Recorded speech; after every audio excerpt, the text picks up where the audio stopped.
নমস্কার দর্শক বন্ধুরা, রে স্পোর্টসের পর্দায় আপনাদের সকলকে স্বাগত জানাই।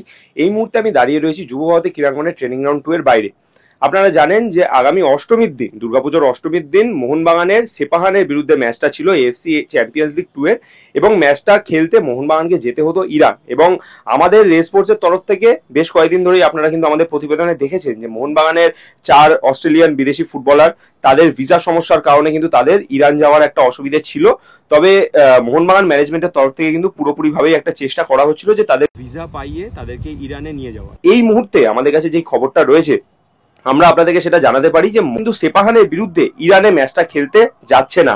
আগামীকাল সকালে মোহনবাগান অনুশীলন করে রাতের ফ্লাইটে কিন্তু দুবাই হয়ে ইরান যাওয়ার কিন্তু তাদের একটা পরিকল্পনা ছিল। তবে এখনো পর্যন্ত যেটা আমরা জানতে পেরেছি এবং যেটা আমরা আপনাদের সামনে তুলেও ধরছি যে মোহনবাগান কিন্তু এই ইরানে সেপাহানের বিরুদ্ধে ম্যাচটা খেলবে না, এবং তার কারণ হিসাবে কিন্তু পুরোটাই ম্যানেজমেন্টের কাছে একটা প্রশ্নচিহ্ন থাকছে। কারণ যেহেতু এই 4 বিদেশি ফুটবলার তাদের ভিসা সমস্যার কারণে তাদের যাওয়া হচ্ছিল না, পরবর্তীতে ম্যানেজমেন্ট চেষ্টা করেছে তাদেরকে নিয়ে যাওয়ার।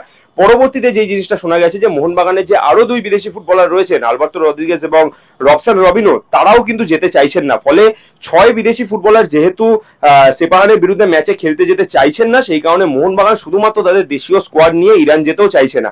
তবে এইখানেই কিন্তু প্রশ্ন একটা উঠে আসছে যে 2023 সালেও এরকমই চ্যাম্পিয়ন্স লিগ এর ম্যাচে মুম্বাই সিটি এফসি তাদেরও ইরানের দলের বিরুদ্ধে খেলতে ইরান যাওয়ার কথা ছিল। সেখানেও আমরা দেখেছিলাম যে মুম্বাই সিটি এফসি 6 বিদেশি ফুটবলার তাদের যাওয়ার অসুবিধা ছিল, কিন্তু মুম্বাই কিন্তু তাদের দেশীয় স্কোয়াড ইরানে পাঠিয়েছিল এবং সেখানে গিয়ে তারা ম্যাচটা খেলেছিল। এবং মোহনবাগান সমর্থকেরা কিন্তু অধীর আগ্রহে এই এএফসির ম্যাচের জন্যই অপেক্ষা করে থাকেন। গোটা মরশুম যখন মোহনবাগান আইএসএল খেলতে নামে সেই সময়ও কিন্তু মোহনবাগান সমর্থকদের একটাই দাবি থাকে যে আইএসএল চ্যাম্পিয়ন হয়ে আমরা এএফসি স্লটটা নেব এবং এএফসি তে খেলতে যাবো।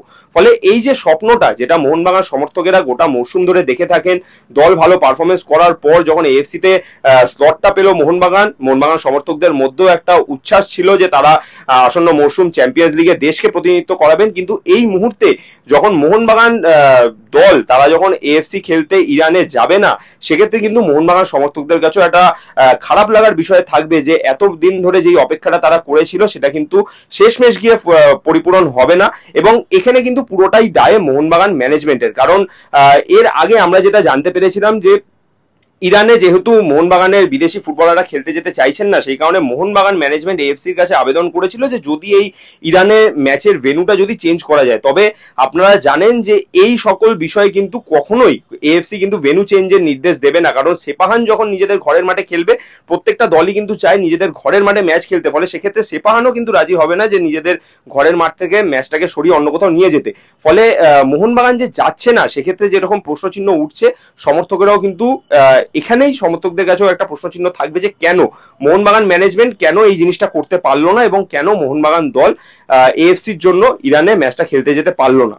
এছাড়াও গত মরশুম আপনারা জানেন যে এই ইরানেই মোহনবাগানের এএফসি চ্যাম্পিয়ন্স লিগ 2 এর ম্যাচটা ছিল, যেই ম্যাচটা মোহনবাগান খেলতে যায়নি। যেহেতু গত বছর একটা কারণ ছিল, ইরানে একটা যুদ্ধকালীন পরিস্থিতি ছিল, সেই কারণের জন্য মোহনবাগান ম্যানেজমেন্ট তারা দল পাঠায়নি ফুটবলারদের সেফটির জন্য।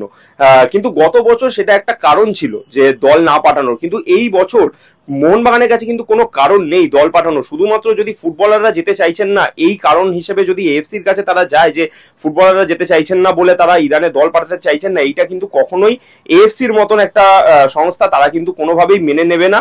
এবং এই বিষয়টার জন্য মোহনবাগানের এই মরশুমের জন্য যে এএফসির যাত্রা শেষ হলো সেটা কিন্তু হরফ করে বলাই যায়। সায়ন দে, রে স্পোর্টস।